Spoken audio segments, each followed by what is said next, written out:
first concert I went to was around 1984. It was at, I think it was either Roseland, no, it wasn't Roseland, it was the Roxy or the Funhouse. Roxy or the Funhouse in Manhattan. Beach Street? Yep, and these are the acts that were there. They were all hip-hops, except for one group. It was LL Cool J. He had a song, I Need a Beat. Beat Biter. I Need a Beat. That was LL's first song. He was there performing, I saw him. Then it was African Bambaataa. They had and then there was another rap group, all rappers. In the house. And the last group on the bill was the Force MDs. Now, you can't explain chilling right here only singers because they had the hip hop roots. In fact, when they first came out with "Let Me Love You," this is very important. I remember being in my project on the 5th floor at 51 Hill Street, Staten Island. Keep this in mind. I knew there's some guys around here had a record out, and when they played "Let Me Love You," because the sounds at that time, I know the difference between rap and R&B. Now you take it, but I heard the song started, and it had this rap beats and sounds, and then they came on and they started singing, and I clearly said to myself, I looked and said, are they singers or rappers? The rise, the fall, the resurrection, the Force MDs relive. Most of the world know them as R&B singers.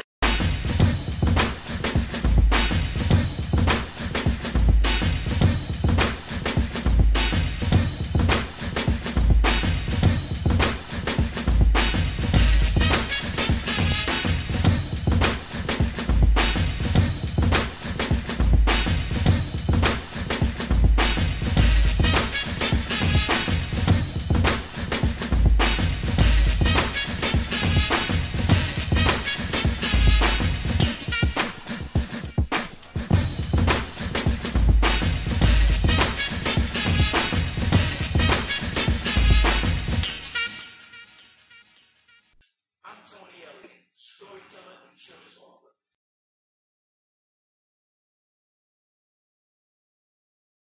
Hey, this is Q with Open Book. Today, my guest is Mr.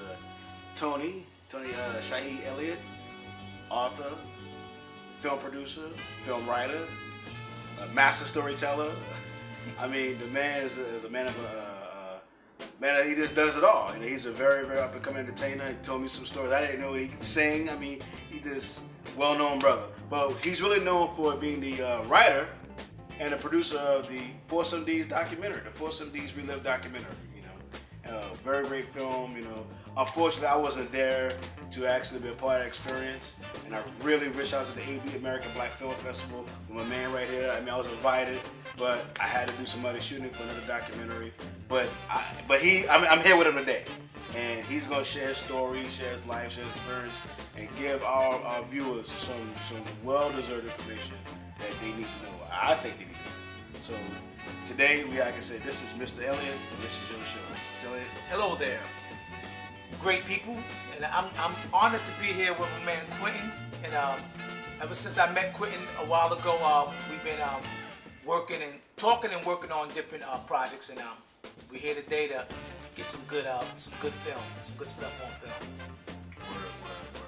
film. What I need you to do is I want you to tell the viewers a little bit of this. Just tell them about Mr. Elliott. Tell them about Shaheed. You know, Mr. Tony. So Shaheed is born in Brooklyn, raised in Brooklyn. I'm proud of Brooklyn. You know, Brooklyn in the house. BK. BK, baby.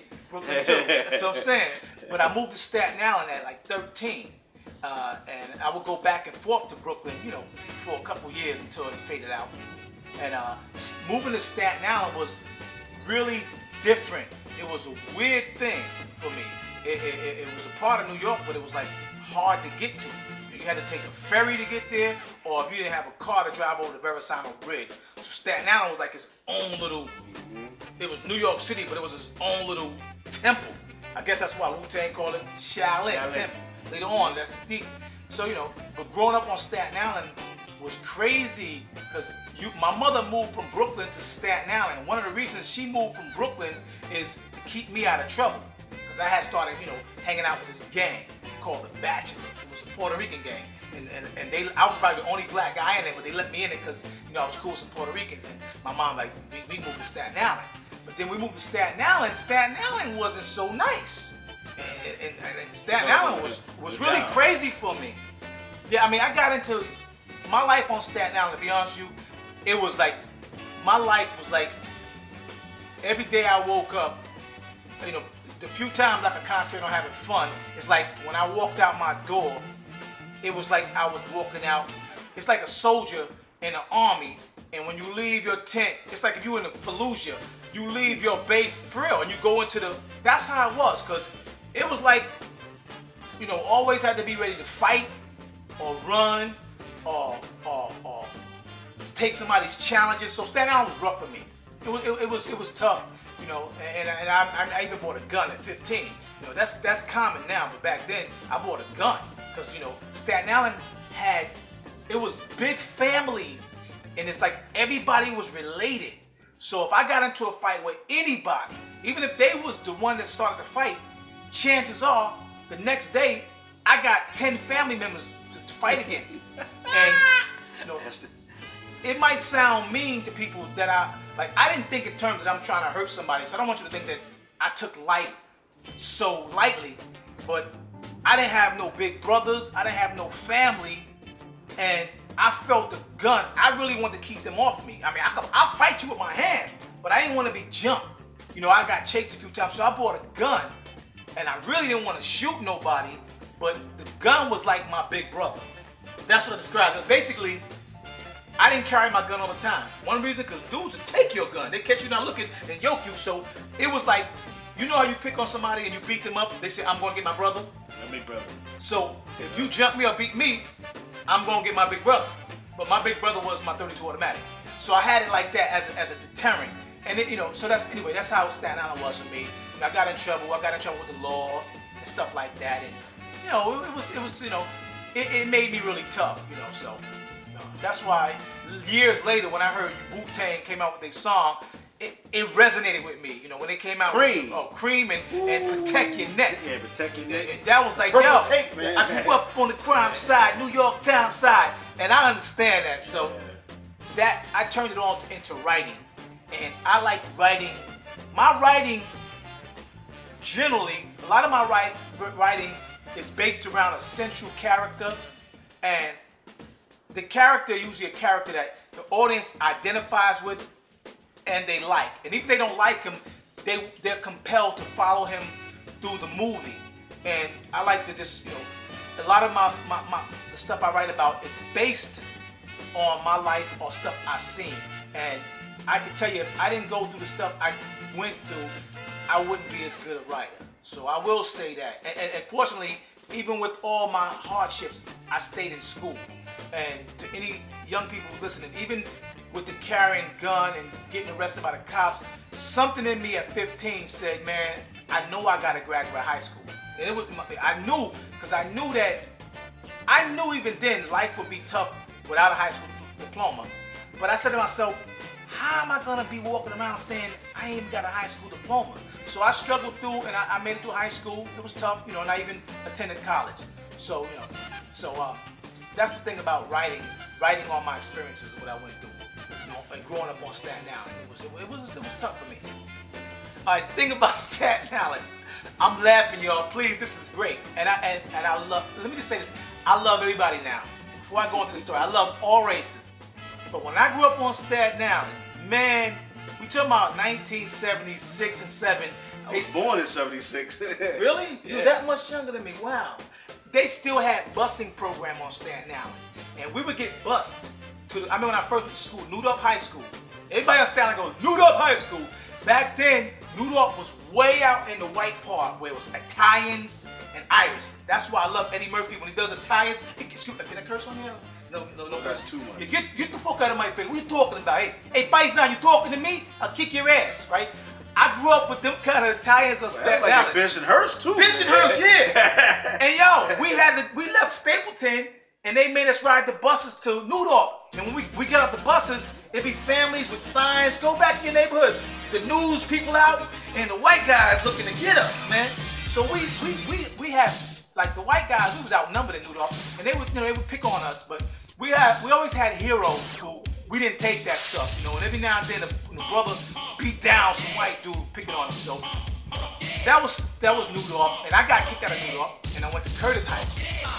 Curtis High School was also a mixed school, but it was more blacks, and you know, most of the time, you know, I had fights with black dudes too. It wasn't just white dudes, but usually with the white dude, it was racial, meaning that, I won't say racial, I say cultural, because you know, I'm not gonna make all the white boys bad.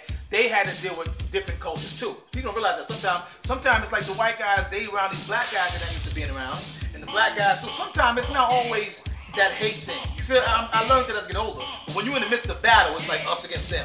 You know, because if it wasn't the white boys against the blacks, it could have been the Irish against the Italians. That happened a lot too. Yeah, so it's not. But I grew up.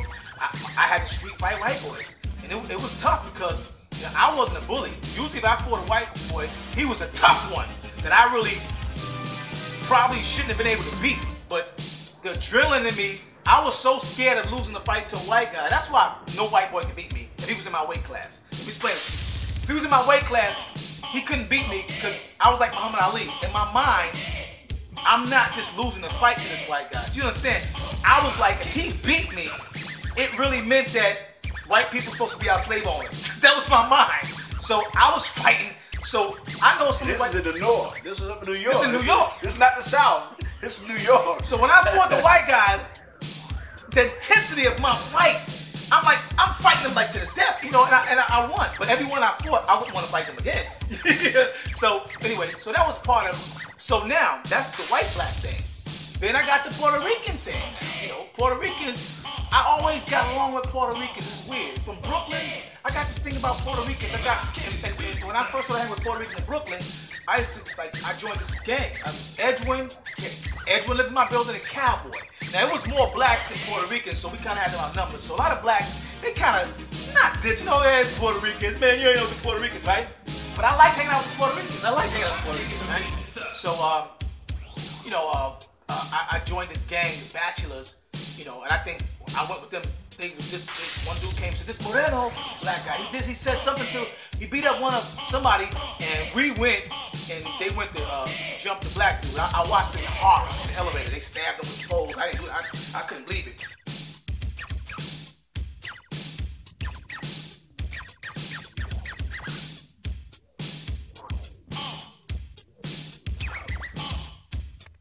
Escape from Shaolin, it was a memoir.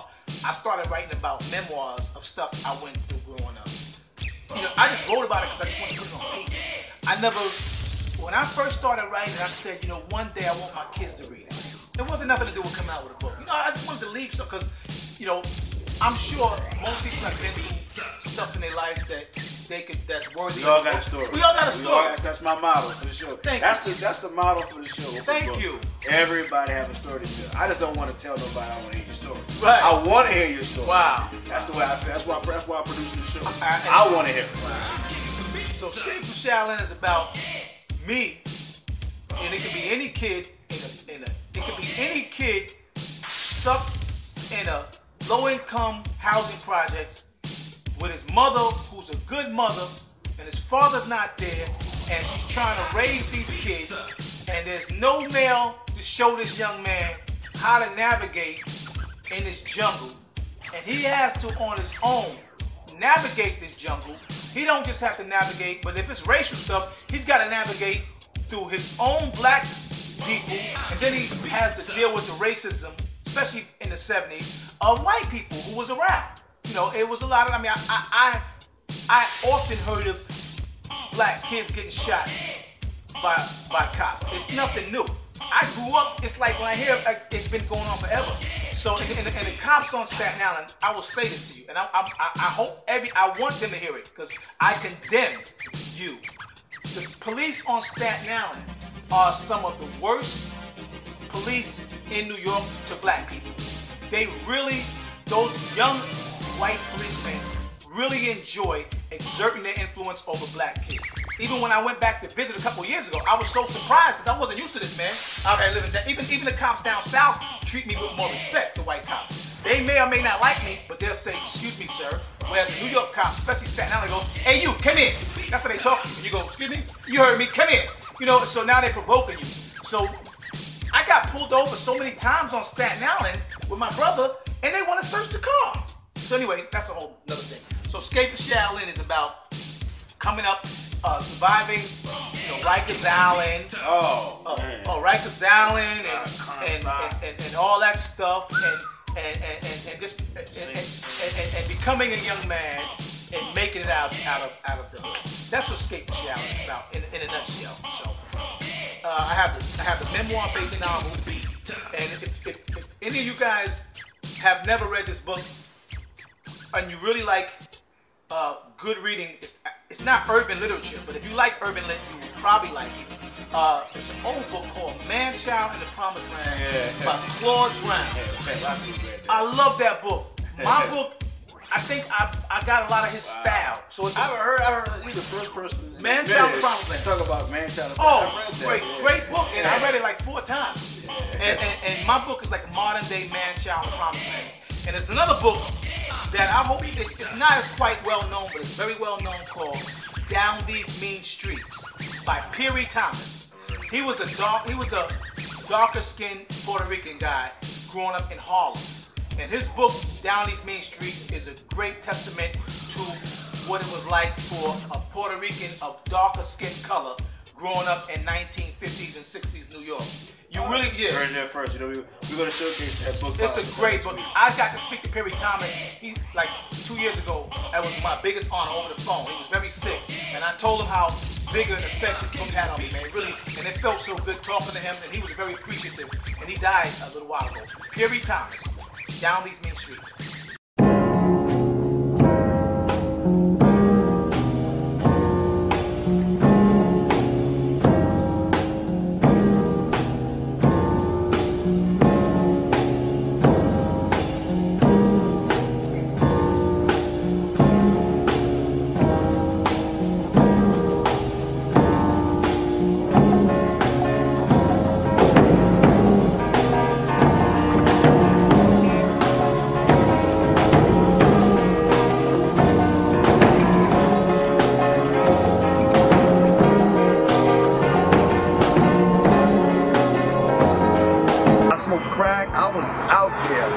I want my money. I'm glad that I found somebody that held us guard. We had that street swagger rawness to us. And we was like the lonely group from Staten Island, like the underdog, the little engine that could. We killing y'all, we can't explain, chilling right here on Soul Train.